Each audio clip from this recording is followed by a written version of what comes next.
નમસ્કાર, આપ જોઈ રહ્યા છો ગુજરાતની number 1 news channel news 18 Gujarati. આપણું ગુજરાત સાથે હું છું સિદ્ધાર્થ ધોળકિયા। મહત્વના સમાચારથી કરીએ શરૂઆત। રાજ્ય પર ફરી માવઠાના એંધાણ છે। કડકડતી ઠંડી, આંધી, વંટોળ સાથે તેજ પવન પણ ફૂંકાશે, આ આગાહી કરી છે અંબાલાલ પટેલે। માર્ચ મહિનામાં કરા સાથે વરસાદ ખાબકશે। માવઠાના માર બાદ ઠંડીનો ચમકારો। અંબાલાલ પટેલે કરી મોટી આગાહી। કમોસમી વરસાદે રાજ્યને ધમરોળ્યા બાદ હવે કાતિલ ઠંડી પડવાની હવામાન નિષ્ણાંતે ડરામણી આગાહી કરી। અંબાલાલે તો ત્યાં સુધી કહ્યું કે માર્ચ મહિનામાં એક બાદ એક વેસ્ટર્ન ડિસ્ટર્બન્સ સક્રિય થશે અને ઠંડી સાથે વરસાદનો માર પણ સહન કરવો પડશે। ગુજરાતના કયા કયા વિસ્તારમાં વેસ્ટર્ન ડિસ્ટર્બન્સની અસર થશે? વેસ્ટર્ન ડિસ્ટર્બન્સને કારણે આંધી, વંટોળ અને તેજ પવન ફૂંકાશે। 11-12નું જે વેસ્ટર્ન ડિસ્ટર્બન્સ છે એ મજબૂત હશે અને આ વેસ્ટર્ન ડિસ્ટર્બન્સના કારણે આંધી, વંટોળ, પવન, તેજ ગતિના પવનો રહેશે અને ગુજરાતના કેટલાક ભાગોમાં વરસાદ થવાની પણ શક્યતા રહેશે। તારીખ 11, 12, 13માં તો 14માં તો રહેશે જ, પરંતુ તારીખ 15, 16માં પણ આ ગતિવિધિમાં વાદળવાળું રહેશે। માર્ચ મહિનો રાજ્ય માટે ભારે રહેવાની અંબાલાલે આગાહી કરી। તેઓએ કહ્યું કે 6 માર્ચ સુધી ઠંડીનો રાઉન્ડ આવશે। રાત્રિના ભાગોમાં ઉત્તર ગુજરાતના ભાગો ઠંડીની અસર વધુ રહેશે અને લઘુત્તમ તાપમાન 10 ડિગ્રી નીચે જવાની શક્યતા રહેશે। મધ્ય ગુજરાતમાં પણ ઠંડીનું જોર રહેશે। ઠંડી, માવઠાની સાથે સાથે ઉનાળાને લઈને પણ આગાહી કરી છે। 20મી માર્ચથી ઉનાળાની શરૂઆત થશે। ફાગણમાં ગરમી પડશે। અંગ દજાડતી ગરમીની પણ અંબાલાલે આગાહી કરી। કમોસમી વરસાદે સાબરકાંઠા જિલ્લાને ધમરોળી નાખ્યો। વરસાદ સાથે કરા પડતા પાકને ભારે નુકસાન થયું। આકાશમાંથી ખાબકી રહેલી આ સફેદ આફતે સાબરકાંઠા જિલ્લામાં ઉભા પાકનો સોથ વાળી નાખ્યો। માવઠાના મારથી લગભગ આખા ગુજરાતમાં ખેડૂતોની આવી દુર્દશા છે। ઘાતકી માવઠાએ ખેડૂતોને મોટો આર્થિક ફટકો આપ્યો। 2જી માર્ચે જે માવઠું અને સાથે કરાનો વરસાદ થયો, એનાથી સાબરકાંઠા પંથકના ખેતરમાં ઉભેલા પાકને બરબાદ થઈ જવું પડ્યું। ખેડૂતો જ્યારે ખેતરે પહોંચ્યા ત્યારે આ સ્થિતિ જોઈને તેઓના હૃદય કાંપી ઉઠ્યા। વેરણ ચેરણ થઈ ગયેલો આ પાક ખેડૂતોના હોશ ઉડાડી ચૂક્યો હતો। બિયારણ હવે તૈયાર થવામાં જ હતું, પણ કુદરતે થપાટ મારી। માત્ર માવઠું પડ્યું હોત તો ઓછું નુકસાન થાત, પરંતુ વરસાદ સાથે કરાએ પણ કાળો કહેર વર્તાવ્યો, જેના કારણે ખેડૂતો પાકનો સત્યાનાશ થઈ ગયો હોવાની વાત કરી રહ્યા છે। સાબરકાંઠા જિલ્લામાં કમોસમી વરસાદ ત્રાટકતા ઈડર, વડાલી, ખેડબ્રહ્મા, પોશીના, હિંમતનગર સહિતના વિસ્તારોમાં મોટા પાયે નુકસાન થયું। વરસાદ બાદ ખેડૂતો ખેતરે પહોંચ્યા તો ઉભો પાક જમીનદોસ્ત થઈ ગયો। ખેડૂતોની નજર સામે જ પોતાની મહેનત પાણીમાં ગઈ હોય એવો કાટ કરાયો। માવઠાએ સાબરકાંઠા પંથકના ખેડૂતોની કમર તોડી નાખી। આકાશી આફતથી ઉભો પાક ધોવાયો। માવઠાના મારની એક થપાટ વાગી અને ખેડૂતોએ મહા મહેનતે વાવેલો પાક જમીન દોસ્ત થઈ ગયો। લીલોછમ થયેલો પાક ખેડૂતોની નજર સામે જ તબાહ થઈ ગયો। કમોસમી વરસાદરૂપી એવી આફત ત્રાટકી કે ખેડૂતોના મોઢે આવેલો કોળિયો છીનવાઈ ગયો। સાબરકાંઠાના હિંમતનગર તાલુકામાં ઘઉંની લણણીની સિઝન હતી, પરંતુ કમોસમી વરસાદથી ઘઉંનો તૈયાર થયેલો પાક ઢળી પડ્યો। જમીન પર ફસડાયેલા આ પાકના દ્રશ્યો હિંમતનગર તાલુકાના તખતગઢ ગામના છે, જ્યાં ઘઉંની લણણી કરવાની સિઝન આવી તે વખતે જ કમોસમી વરસાદ અને ભારે પવન ફૂંકાતા તમામ ઘઉં જમીન દોસ્ત થઈ ગયા। કમોસમી વરસાદથી ઘઉંનો પાક પલળી જતા ખેડૂતોને મોટા પાયે નુકસાન થયું। ઘઉં પર ડાઘ પડી જતા માર્કેટમાં ઘઉંનો ભાવ 700 થી 800 મળવાનો હતો, જે હવે 300 રૂપિયા જેટલો ઓછો થઈ ગયો। ઘઉં ઉપરાંત વરિયાળી સહિતના પાકનો દાણો પાતળો થઈ ગયો છે। હિંમતનગર, ઈડર, વડાલી, ખેડબ્રહ્મા, પોશીના સહિતના વિસ્તારોમાં પવન સાથેનો વરસાદ થયો, જેને લઈ ખેડૂતોને ભારે નુકસાન થયું। માત્ર હિંમતનગર તાલુકો જ નહીં, સાબરકાંઠા જિલ્લાના વડાલી, ઈડર તાલુકામાં પણ નુકસાન થયું। આ બંને તાલુકામાં કરા સાથે ભારે વરસાદ થયો હતો, જેને કારણે વરિયાળી અને શાકભાજીના પાક હતા ન હતા થઈ ગયા। ઉભા પાક પર થયેલા નુકસાન અંગે ખેડૂતો વળતરની માંગ કરી રહ્યા છે। છેલ્લા 4 મહિનાથી ખેડૂતોએ રાત દિવસ એક કરીને મહેનત કરી, પરંતુ માવઠાના મારથી બધું તબાહ થઈ ગયું। 4 મહિનાની મહેનત 4 મિનિટમાં સપાટ થઈ ગઈ। અરવલ્લી જિલ્લો જ નહીં, ગુજરાતના મોટા ભાગના જિલ્લામાં પવન સાથે ત્રાટકેલા માવઠાએ સોથ બોલાવી દીધો। ઘઉં, મકાઈ, વરિયાળી ઢળી પડતા ખેડૂતોએ મોટી નુકસાની સહન કરવાનો વારો આવ્યો। આ દ્રશ્યો જુઓ, તૈયાર થઈ ગયેલા વાઢેલા ઘઉંના પૂળા પલળી ગયા છે, જાણે કે પાણી વાળતા હોય એવી રીતે કચરામાં માવઠાનું પાણી વહી રહ્યું છે। રાજ્યમાં છેલ્લા 2 દિવસથી અચાનક વાતાવરણમાં પલટો આવવાથી ખેડૂતોની ખેતીમાં વ્યાપક નુકસાન પહોંચ્યું છે। ત્યારે અરવલ્લી જિલ્લામાં કમોસમી વરસાદથી ખેડૂતો મુશ્કેલીમાં મુકાયા છે। અરવલ્લીમાં રવિ પાકમાં વાવેતર કરાયેલા ઘઉં, મકાઈ, વરિયાળી, બટાકા જેવા પાકોમાં ભારે નુકસાન પહોંચ્યું। માત્ર થોડી જ મિનિટો માટે ત્રાટકેલા મિની વાવાઝોડાએ ઉભા પાકમાં ભારે તબાહી મચાવી દીધી। ભીલોડા, શામળાજી સહિત જિલ્લાના અનેક વિસ્તારોમાં વરસાદ વરસ્યો, જેનાથી ઘઉં ભીના થઈ ગયા। માવઠાથી એક ખેડૂતને 10-12 લાખનું નુકસાન। અરવલ્લીમાં ડુંગળી, જીરું, વરિયાળીના ડૂચા નીકળી ગયા। બિયારણ માટે તૈયાર થયેલી ડુંગળી વેરવિખેર થઈ। પાકવા આવેલા પપૈયા ખરી પડ્યા। તૈયાર થયેલા ઘઉં ઢળી પડ્યા. ચણાનો તો સાવ સોથ વાળી દીધો. આ દ્રશ્યો ભલે અરવલ્લીના ખેરોજ કંપા ગામના હોય, પરંતુ લગભગ આખા ગુજરાતના ખેડૂતોની આવી દુર્દશા છે. ઘાતકી માવઠાએ ખેડૂતોને મોટો આર્થિક ફટકો આપ્યો. બીજી માર્ચે જે માવઠું ત્રાટક્યું અને ખેતરમાં ઉભેલા પાકને બરબાદ કરી નાખ્યો. ખેડૂતો જ્યારે ખેતરે પહોંચ્યા ત્યારે આ સ્થિતિ જોઈને તેઓના હૃદય કાંપી ઉઠ્યા. રમણ ભમણ થઈ ગયેલી આ ડુંગળી ખેડૂતે બિયારણ માટે વાવેલી હતી. બિયારણ હવે તૈયાર થવામાં જ હતું, પરંતુ કુદરતે થપાટ મારી. પપૈયામાં પણ માંડ આવક શરૂ થઈ હતી, પરંતુ જોરદાર પવન સાથે ત્રાટકેલા માવઠાએ પપૈયાના બગીચાનો બંટાધાર કરી નાખ્યો. ઘઉં, ચણા, જીરું, વરિયાળી, તુવેર સહિતના પાકની આવી જ ખરાબ સ્થિતિ જોવા મળી. આ તરફ મહેસાણા પંથકમાં પણ માવઠાએ ઉભા પાકનો સોથ બોલાવી દીધો. ચીકુ સહિતના પાકનો કચ્ચરઘાણ વળી ગયો. સુસવાટા ભર્યા પવનો સાથે ખાબકેલા કમોસમી વરસાદે મહેસાણામાં કાળો કહેર વર્તાવ્યો. કમોસમી વરસાદ અને કરા પડતા ખેડૂતોને મોટા પાયે નુકસાન થયું. દ્રશ્યોમાં જોઈ શકાય છે કે આકાશી આફતથી ચીકુનો પાક જમીનદોસ્ત થઈ ગયો. ચીકુ પાકે પહેલા ઝાડ પરથી ખરી પડતા ખેડૂતને ભારે નુકસાની સહન કરવાનો વારો આવ્યો. કમોસમી વરસાદને કારણે બાગાયતી પાકને મોટા પ્રમાણમાં નુકસાન થતા જગતના તાતને પડ્યા પર પાટા સમાન જેવી સ્થિતિનું નિર્માણ થયું. આ તરફ મહેસાણાના લાખવડ ગામમાં કમોસમી વરસાદથી પાકને પુષ્કળ નુકસાન થયું. કમોસમી માવઠાને પગલે ખેતરોમાં એરંડા, વરિયાળી, ઘઉં સહિતના પાકોને પારાવાર નુકસાન થયું હોય એવા દ્રશ્યો જોવા મળ્યા. સાથે જ ભારે પવન ફૂંકાવાને કારણે ખેતરોમાં ઉભો પાક ધરાશાયી થઈ ગયો. ખેડૂતોએ મહામહેનતે ઉભો કરેલો પાક માવઠાની એક થપાટથી વિરણશેરણ થઈ ગયો. નીતિનભાઈને હવે નથી લડવી લોકસભા ચૂંટણી. મહેસાણા બેઠક પરથી પોતાની દાવેદારી પરત ખેંચી. પૂર્વ નાયબ મુખ્યમંત્રી નીતિન પટેલે મહેસાણા બેઠક પરથી પોતાની દાવેદારી પાછી ખેંચી લીધી. એટલે કે હવે મહેસાણા બેઠક પરથી તેઓ લોકસભા ચૂંટણી લડવા નથી માંગતા. એવામાં સવાલ એ થઈ રહ્યો છે કે હજુ તો 5 દિવસ પહેલા જ થયેલી સેન્સ પ્રક્રિયા વખતે કાકાએ ટિકિટ માંગી હતી, પરંતુ હવે અચાનક જ તેમણે સોશિયલ મીડિયા પર પોસ્ટ કરીને દાવેદારી પાછી ખેંચી લીધી. પોતાની પોસ્ટમાં તેમણે લખ્યું કે મહેસાણા લોકસભા બેઠકના ભાજપના ઉમેદવાર તરીકે કેટલાક કારણોસર મેં ઉમેદવારી નોંધાવી હતી. ગઈકાલે રાજ્યની 15 લોકસભા સીટના ઉમેદવારો જાહેર કરવામાં આવેલા છે અને મહેસાણા લોકસભાના ઉમેદવારોની પસંદગીની પ્રક્રિયા હજુ ચાલુ છે. તે પહેલા ભાજપના ઉમેદવાર તરીકેની મારી દાવેદારી હું પરત ખેંચું છું અને માનનીય નરેન્દ્રભાઈ મોદીજી સતત ત્રીજી વખત પ્રધાનમંત્રી બની સમગ્ર દુનિયામાં ભારતની પ્રતિષ્ઠા વધુ વધારે અને ભારત માતા પરમ વૈભવ પ્રાપ્ત કરે એવી ભગવાનને પ્રાર્થના કરું છું. સર્વે કાર્યકરો, સર્વે શુભેચ્છકો અને સર્વે સાથીદારોનો હું ખૂબ ખૂબ આભાર માનું છું. આ પોસ્ટમાં તેમણે હવે તેઓ શા માટે લડવા નથી માંગતા એનો કોઈ જ ખુલાસો નથી કર્યો. લોકસભા ચૂંટણી પહેલા સુરત ભાજપમાં ભરતી મેળો તેજ થયો. સુરતના 1000 જેટલા કાર્યકરો ભાજપમાં જોડાયા, જેમાં કોંગ્રેસના પૂર્વ કોર્પોરેટર અને આપ નેતાઓ CR પાટીલની હાજરીમાં ભાજપમાં જોડાયા હતા. તમામ લોકો જે છે તે તેમાં જોડાતા જોવા મળ્યા હતા. મહેસાણા લોકસભાને લઈને પણ મોટા સમાચાર મળી રહ્યા છે. મહેસાણા લોકસભામાં જે નક્કી કરવામાં આવ્યું હતું તે પ્રમાણે ઉમેદવારો જે છે તેને લઈને પણ હજી હોડ ચાલુ હોય તેવું લાગી રહ્યું છે. પૂર્વ નાયબ મુખ્યપ્રધાન નીતિન પટેલનું નિવેદન. મહેસાણા લોકસભા બેઠક પર દાવેદારી પરત ખેંચવા મુદ્દે નિવેદન આપ્યું. 30થી વધુ મહેસાણાથી દાવેદારોએ નામ નોંધાવ્યા છે. પ્રથમ યાદીમાં મહેસાણા બેઠકના ઉમેદવારનું નામ જાહેર થતા નીતિન પટેલે દુઃખ વ્યક્ત કર્યું. તેમણે કહ્યું કે મહેસાણાની સીટ બાકી રહે એ મારી દ્રષ્ટિએ યોગ્ય નથી. બીજા તબક્કામાં શક્ય છે કે મહેસાણાની જાહેરાત કરે.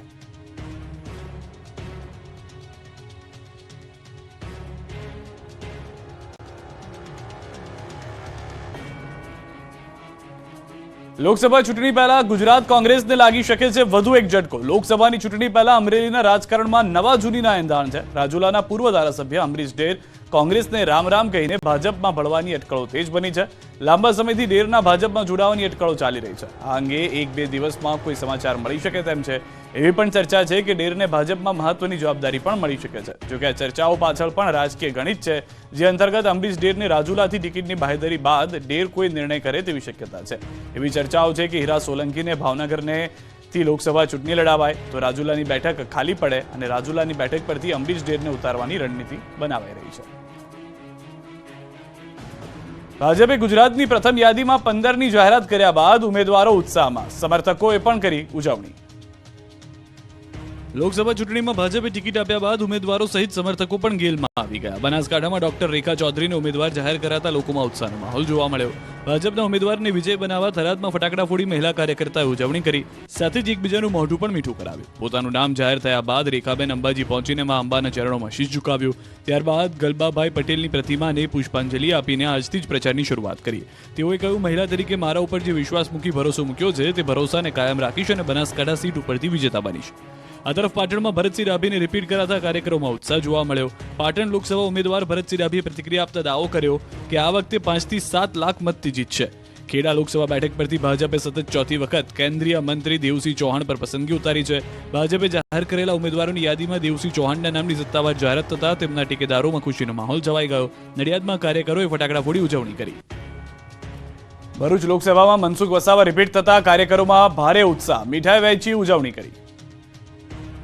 સતત 6 ટર્મથી ભરૂચ બેઠક પર જીતતા આવતા મનસુખ વસાવાને ફરી ભાજપ પાર્ટીએ લોકસભાના ઉમેદવાર બનાવ્યા.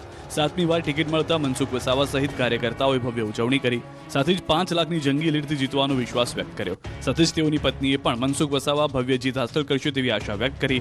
ભરૂચ લોકસભા બેઠક પરથી ભાજપના ઉમેદવાર તરીકે મનસુખ વસાવાનું નામ જાહેર થતા જ કાર્યકરોમાં ઉત્સાહનો માહોલ છવાયો. લોકસભાના મધ્યસ્થ કાર્યાલય પર કાર્યકર્તાઓને જિલ્લા પ્રમુખ દ્વારા મનસુખ વસાવાને અભિનંદન પાઠવી ઢોલ નગારા અને ફટાકડા ફોડીને શુભકામનાઓ પાઠવી. મહત્વનું છે કે મનસુખ વસાવા 1989થી સતત આ બેઠક પરથી 6 ટર્મથી જીતતા આવ્યા છે અને લોકસભાના સાંસદ બન્યા છે. ત્યારે ભારતીય જનતા પાર્ટી દ્વારા મનસુખ વસાવાને સતત 7મી વાર ઉમેદવાર તરીકે જાહેર કરવામાં આવ્યા છે. બનાસકાંઠા અને વડોદરામાં અકસ્માતની ઘટના બની. દાતા નજીક જીપનું ટાયર ફાટ્યું. બનાસકાંઠા નજીક ગમકવાર અકસ્માત સર્જાયો, જેમાં 3 લોકોના પ્રાણ પંખેર ઉડી ગયા. દાતાથી પાલનપુર વચ્ચે અકસ્માત સર્જાયો. દાતા પાલનપુર હાઈવે પર અંધારિયા અને મુમનવાસ વચ્ચે ખીચોખીચ મુસાફરો ભરેલી જીપનું ટાયર ફાટતા અકસ્માત સર્જાયો. અકસ્માતની ઘટનામાં 3 લોકોના મોત નીપજ્યા, જ્યારે 10થી વધુ લોકો ઘાયલ થયા. તમામ ઇજાગ્રસ્તોને પાલનપુર સિવિલ હોસ્પિટલમાં ખસેડાયા. વડોદરાના મકરપુરામાં એસટી ચાલકની સમય સૂચકતાને કારણે મોટો અકસ્માત ટળ્યો. કાર ચાલકે બેદરકારીપૂર્વક કાર હંકારી અચાનક બસની સામે કાર લાવી દીધી. એસટી બસના ચાલકે સમય સૂચકતા વાપરી બસને ટર્ન કરી લેતા મોટો અકસ્માત ટળ્યો. સમગ્ર ઘટનાના સીસીટીવી પણ સામે આવ્યા. કાર ચાલકની બેદરકારીના કારણે બસમાં સવાર મુસાફરોના પણ જીવ તાળવે ચોંટ્યા. સદનસીબે રસ્તા પર અન્ય વાહનો ન હોવાથી મોટી દુર્ઘટના ટળી હતી. ખૂંખાર દીપડાએ દાહોદવાસીઓને ફરી ડરાવ્યા. ડુંગરા ગામમાં પશુઓનું મારણ કરતા લોકોમાં ફફડાટ.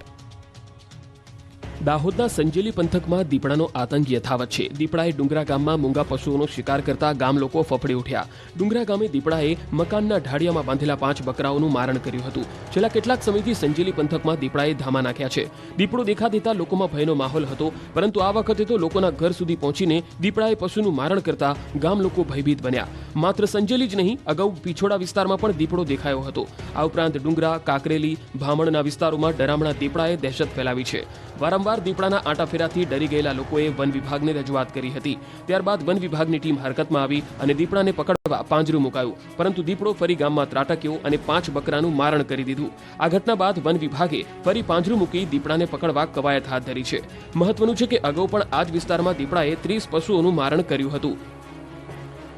બોટાદની શાળામાં ચોંકાવનારો વિડીયો વાયરલ થયો. વિદ્યાર્થીએ જીવના જોખમે સફાઈ કરી. શાળામાં વિદ્યાર્થીઓ પાસે સફાઈ કરાવી હોય તેવો વિડીયો તો અનેકવાર સામે આવ્યો, પરંતુ બોટાદમાં તો હદ જ થઈ ગઈ. બોટાદની એક સરકારી શાળાનો વિડીયો વાયરલ થયો, જેમાં વિદ્યાર્થી જીવના જોખમે સફાઈ કરી રહ્યો હોય તેવા ચોંકાવનારા દ્રશ્યો સામે આવ્યા.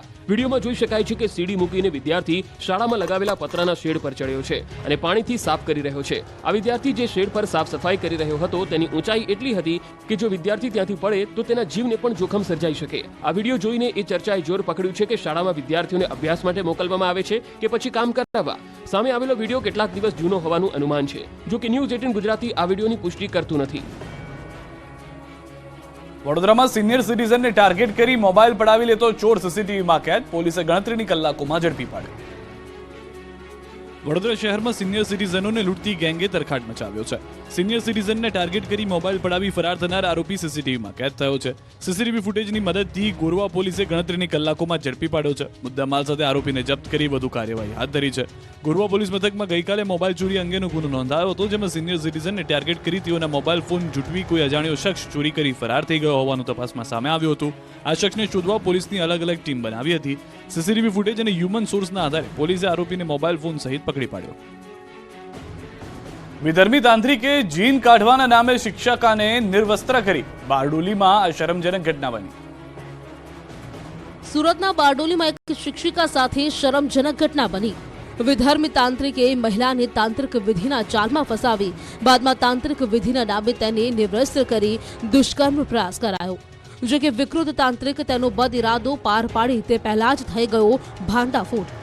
સ્થાનિકોએ કરેલી લેખિત અરજી પ્રમાણે દામોદરદાસ ગાંધી હોસ્પિટલની સામે મુખ્ય માર્ગ પર આવેલ કોમ્પ્લેક્સ જે હાલમાં બંધ અવસ્થામાં છે તે જગ્યાએ રાત્રે આશરે 10 વાગ્યા આજુબાજુમાં શંકાસ્પદ હલચલ જણાતા માલુમ થયું કે આશરે 3 પુરુષો અને એક મહિલા જેનું નામ જાણ ન હતું તેઓ સરકારી બસનું વાહન આડું મૂકીને બસમાંથી વારાફરતી ઉતરીને સામે આવેલી દુકાનમાં અવરજવર કરતા હતા, પરંતુ દુકાનમાંથી મહિલાનો રડવાનો અવાજ આવ્યો હોય તેવું લાગવાને કારણે બધા દુકાનનું બંધ શટર ખખડાવતા તેઓએ મહિલા નિર્વસ્ત્ર અને બેશુદ્ધ અવસ્થામાં લાગતા પૂછપરછ કરતા માલુમ પડ્યું કે મહિલા અમારા ગામમાં સરકારી શિક્ષક તરીકેની નોકરી કરે છે અને સામેવાળા ઇસમ કે કોઈ પ્રકારની તાંત્રિક વિધિ કરતો હોય તેવું લાગતા તેની સાથેના 2 ઇસમો ત્યાંથી નાસી છૂટ્યા હતા અને વિધિ કરનારને અમે સમજણ આપતા એણે જણાવ્યું કે તેઓએ તાંત્રિક જીન વિધિઓ સિદ્ધ કરેલ છે, જે વિદ્યામાં મહિલાને નિર્વસ્ત્ર કરીને તેમાંથી જીન કાઢવો પડશે તેવું જણાવ્યું હતું અને તેના બદલામાં તેને મહેનતાણું મળતું હતું. અગાઉ પણ 2 વાર આવી વિધિ કરી ચૂક્યો હતો. આ બધું જાણીને અમોએ એ મહિલાને અને પુરુષને પોલીસને સોંપ્યા હતા. સ્થાનિકો દ્વારા પોલીસને સોંપાયેલી લેખિત અરજીમાં સમગ્ર ઘટનાનું વર્ણન છે. જો કે બદનામ થવાના ડરથી શિક્ષિકા મહિલાએ પોલીસ ફરિયાદ નોંધાવવાનો ઇનકાર કર્યો છે, પરંતુ સ્થાનિકોએ ભવિષ્યમાં આવું ન થાય તે માટે બારડોલી રૂરલ પોલીસ મથકને લેખિતમાં અરજી આપી. નકલી લાઇટ બિલના આધારે ચૂંટણી કાર્ડ કઢાવવાનું કૌભાંડ પકડાયું. સોલા પોલીસે કરી ધરપકડ. પોલીસ ગિરફ્તમાં રહેલ આ છે મોહમ્મદ સુમમ હુસૈન અને બેગમ રીના બહેરુદ્દીન, જેઓ બાંગ્લાદેશી નાગરિક છે પણ છેલ્લા ઘણા વર્ષોથી ગેરકાયદેસર રીતે ગુજરાતમાં રહે છે.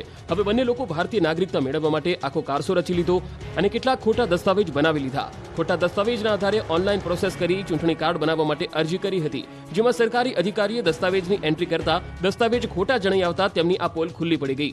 જે મામલે ઘાટલોડિયાના સિટી મામલતદારે ફરિયાદ કરતા સોલા હાઈકોર્ટ પોલીસે કાર્યવાહી કરી ચૂંટણી કાઢવાની પ્રોસેસ કરનારા સહિત 3 લોકોની ધરપકડ કરી. પકડાયેલા આરોપીઓની પૂછપરછમાં સામે આવ્યું કે ચાણક્યપુરીમાં આવેલ રિધમ કન્સલ્ટન્સી નામની દુકાનમાં ખોટા ડોક્યુમેન્ટ બનાવ્યા, જેમાં આરોપીઓએ લાઇટ બિલ ઉપર નામમાં સુધારો કરી બોગસ લાઇટ બિલ બનાવી દીધું. ત્યારબાદ ચૂંટણી કાર્ડ મેળવવા ઓનલાઈન પ્રોસેસ કરી.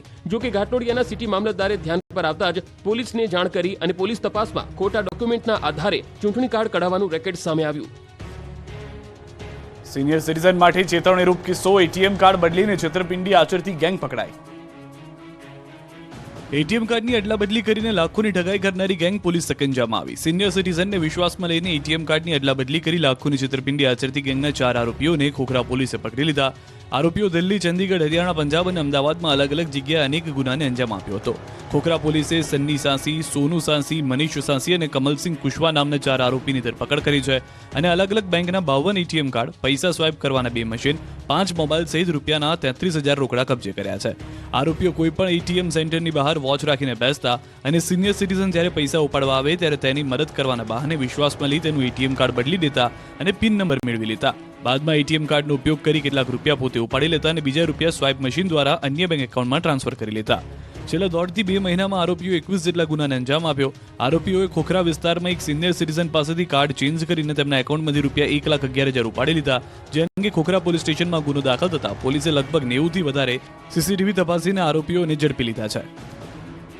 ચોરી કરીને વલસાડમાં તરખાટ મચાવનારી માતા પુત્રની જોડી પકડાઈ. ચોરીના કેટલાય ભેદ ઉકેલાયા. કહેવાય છે કે એક માતા 100 શિક્ષકોની ગરજ સારે છે, પણ વલસાડમાં તો માતા જ પોતાના પુત્રની સાથે મળીને વિવિધ ચોરીની ઘટનાઓને અંજામ આપતી હતી.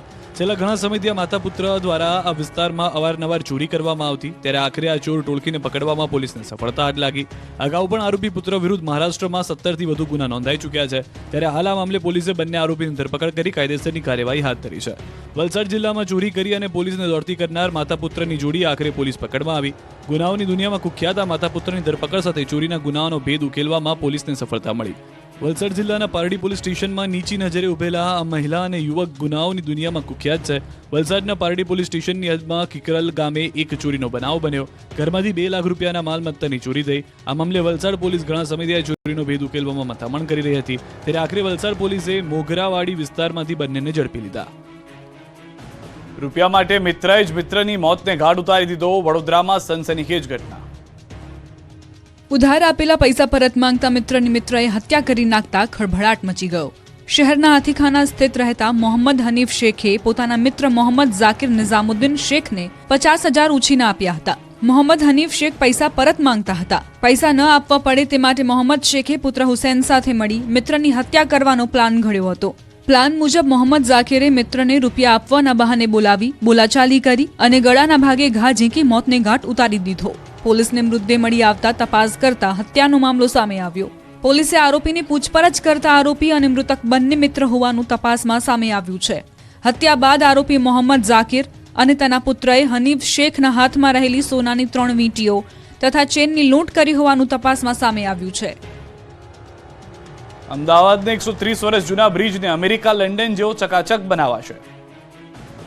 અમદાવાદ શહેરની ઓળખ બનેલો 130 વર્ષ જૂનો લકડિયા પુલ એટલે એલિસ બ્રિજને ફરી રીડેવલપ કરાશે. અમદાવાદીઓ ઐતિહાસિક વારસાને માણી શકે તે માટે બ્રિજ સ્ટ્રેન્થિંગ કરી તેનો ઉપયોગ કરાશે. અટલ બ્રિજ બાદ વધુ એક બ્રિજ જેની પર માત્ર લોકો અવરજવર કરી શકશે. સાબરમતી નદી ઉપરના અંગ્રેજ શાસનકાળ દરમિયાનના 130 વર્ષ જૂના ઐતિહાસિક એલિસ બ્રિજના સ્ટ્રેન્થિંગનો નિર્ણય કરવામાં આવ્યો છે.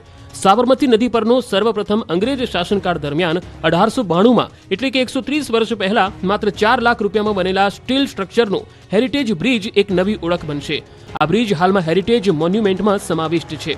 બ્રિજને થયેલા નુકસાન અંગેનો એક્સપર્ટ ડિઝાઇન કન્સલ્ટન્ટ એજન્સી પાસે મેટલર્જિકલ સર્વે કરી રિપોર્ટ તૈયાર કરવામાં આવ્યો છે. જે મુજબ સદર બ્રિજના સ્ટ્રેન્થિંગની કામગીરી માટે એએમસી દ્વારા જરૂરી કાર્યવાહી કરવામાં આવી છે. જેમાં મુખ્યત્વે હયાત એલિસ બ્રિજને સ્ટ્રેન્થિંગની કામગીરીમાં મુખ્ય ટ્રસના જોઇન્ટ્સ રિપેર કરવા, બોટમ ગર્ડર, બોટમ સ્ટ્રિંજર્સ તેમજ બોટમ જોઇન્ટ્સ બદલવામાં આવશે.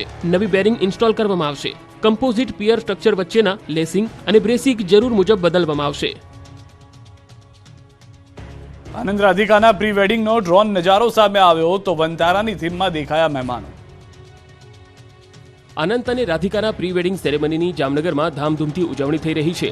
પ્રી વેડિંગનો આજે ત્રીજો દિવસ છે. જામનગર સ્થિત રિલાયન્સ ટાઉનશીપને રંગબેરંગી લાઇટોથી શણગારવામાં આવી. 14 કિલોમીટરમાં આ પ્રી વેડિંગને લઈને શણગાર કરવામાં આવતા અદ્ભુત દ્રશ્યો સામે આવ્યા. સમારોહનો રાત્રિ ડ્રોન નજારો લોકોના મનને મોહી લેનારો છે. આકાશમાંથી અદ્ભુત નજારો જોઈ શકાય છે. ઉલ્લેખનીય છે કે આ કાર્યક્રમમાં દેશ વિદેશના મહેમાનો સામેલ થયા છે. સમારોહના વિડીયોમાં જોઈ શકાય છે કે માર્ક ઝકરબર્ગ, મહેન્દ્રસિંહ ધોની, સચિન તેંડુલકર સહિતના દિગ્ગજો કાર્યક્રમમાં સામેલ થયા. સેલિબ્રેશનના બીજા દિવસની થીમ જંગલ આધારિત હતી. આ દરમિયાન દરેક લોકો વન્યજીવથી પ્રેરિત પોશાક પહેરેલા જોવા મળ્યા હતા. આ સિવાય આકાશ અંબાણીએ સફેદ શર્ટ અને જંગલ થીમ આધારિત હાફ સ્લીવ્સ જેકેટ પહેર્યું હતું. તેના દેખાવને પૂર્ણ કરવા માટે કાળા સનગ્લાસ સાથે જોડી બનાવી. અનંત રાધિકાના પ્રી વેડિંગના બીજા દિવસે દરેક લોકો ઉજવણીમાં ડૂબેલા જોવા મળ્યા હતા. જામનગરમાં સતત બીજા દિવસે પણ જાજરમાન ઉજવણી થઈ. ભવ્ય સેલિબ્રેશનમાં દિગ્ગજો જોડાયા. અનંત અંબાણી અને રાધિકા મર્ચન્ટની પ્રી વેડિંગ સેરેમનીનો આજે ત્રીજો દિવસ છે. આ ભવ્ય સેલિબ્રેશનમાં વૈશ્વિક નેતાઓ, ઉદ્યોગપતિઓ, ફિલ્મ અને મનોરંજન ક્ષેત્રના સિતારાઓ અને ખેલ જગતના દિગ્ગજો મહેમાન બન્યા. સેલિબ્રેશનને કારણે જામનગર સ્વર્ગથી પણ સુંદર લાગી રહ્યું છે. સેલિબ્રેશનમાં દેશ વિદેશના મહાનુભાવો જામનગરના મહેમાન બન્યા. જેમાં અભિનેતા, નેતાઓ, ક્રિકેટ જગતની મોટી હસ્તીઓ, ઉદ્યોગપતિઓ સહિત દેશ વિદેશના વીઆઈપી અને વીવીઆઈપી મહેમાનોએ અંબાણી પરિવારના પ્રસંગને શોભાવ્યો. સેરેમનીને લઈ અલગ અલગ થીમ પર કાર્યક્રમો થયા. જેમાં કલાકારોએ પોતાના પરફોર્મન્સથી લોકોના દિલ જીતી લીધા. આ સેલિબ્રેશનમાં ત્રણેય ખાન બંધુઓનું પરફોર્મન્સ, રણવીર દીપિકાના પરફોર્મન્સે પ્રસંગને 4 ચાંદ લગાવી દીધા. દેશ વિદેશમાંથી જામનગર પહોંચેલા મહેમાનો માટે વ્યંજનમાં કોઈ કચાશ નથી રાખવામાં આવી. દરેકને ભાવતું ભોજન મળે તે માટે મેનુમાં અનેક વિકલ્પો હતા. 2500 ડિશમાં થાઈ, જેપનીઝ, મેક્સિકન, પારસી તથા પેન એશિયાઈ પકવાન સામેલ હશે. 3 દિવસ મહેમાનોને દિવસમાં 4 વખત ભોજન પીરસવામાં આવી રહ્યું છે. સવારે નાસ્તામાં 75 જાતની વાનગીઓ, બપોરે લંચમાં 225 જાતની વાનગી, જ્યારે રાતના ભોજનમાં અંદાજે 275 જેટલા વિકલ્પો હતા. છેલ્લા 3 દિવસથી જામનગર ફિલ્મી સિતારાઓ અને કલાકારોના આગમનથી જાજરમાન બની ગયું. બોલિવૂડ સિતારાઓએ અનંત રાધિકાની પ્રી વેડિંગ સેરેમનીને રંગીન બનાવી. શાહરૂખ ખાન, સલમાન ખાન સહિતના સિતારાઓએ પરફોર્મ કર્યું. જામનગરમાં અનંત અંબાણી અને રાધિકા મર્ચન્ટની પ્રી વેડિંગ સેરેમનીના બીજા દિવસે ફિલ્મ જગતના અનેક કલાકારોએ પરફોર્મન્સ આપ્યા. અક્ષય કુમાર, દિલજીત, રણવીરસિંહ અને દીપિકા પાદુકોણ સહિતના કલાકારોએ પોતાના પરફોર્મન્સ આપ્યા હતા. ફિલ્મ જગતના આ પ્રસિદ્ધ કલાકારોના પરફોર્મન્સે સૌ કોઈને મંત્રમુગ્ધ કર્યા. પ્રસિદ્ધ ગાયક દિલજીતે પણ પોતાના મનમોહક અવાજથી લોકોને મંત્રમુગ્ધ કર્યા હતા. પ્રેગ્નેન્ટ દીપિકાએ રણવીર સાથે ડાન્સ કર્યો. શાહરૂખ, આમિર, સલમાને અંબાણીના ફંક્શનમાં એક સાથે સ્ટેજ શેર કરતા માહોલ રંગીન બની ગયો. પ્રી વેડિંગ સેલિબ્રેશનમાં બોલિવૂડના બાદશાહ ગણાતા શાહરૂખ ખાન પણ આ સેરેમનીમાં હાજરી આપી. સેરેમનીના બીજા દિવસે યોજાયેલા ભવ્ય કાર્યક્રમમાં શાહરૂખ ખાન પણ સ્ટેજ પર દેખાયા હતા. શાહરૂખ ખાને આ પ્રસંગે જય શ્રી રામ કહી પોતાના ભાવ વ્યક્ત કર્યા. વિશ્વના સૌથી ઢીંગણા ડોક્ટર સાહેબની ઇન્ટર્નશિપ શરૂ. તળાજાના ડોક્ટર ગણેશ બારૈયાનું દેશ વિદેશમાં સન્માન. કહેવાય છે કે સંઘર્ષનો રસ્તો સરળ નથી, પરંતુ લહેરો સે ડર કર નૌકા પાર હોતી નહીં. કોશિશ કરને વાલો કી કભી હાર હોતી નહીં. આ વાક્યને સાચા અર્થમાં ચરિતાર્થ કરી બતાવ્યું છે ગણેશ બાબરિયાએ. આ કહાની છે બાળક જેવા દેખાતા નાનકડા 3 ફૂટના ડોક્ટર ગણેશની. ગુજરાત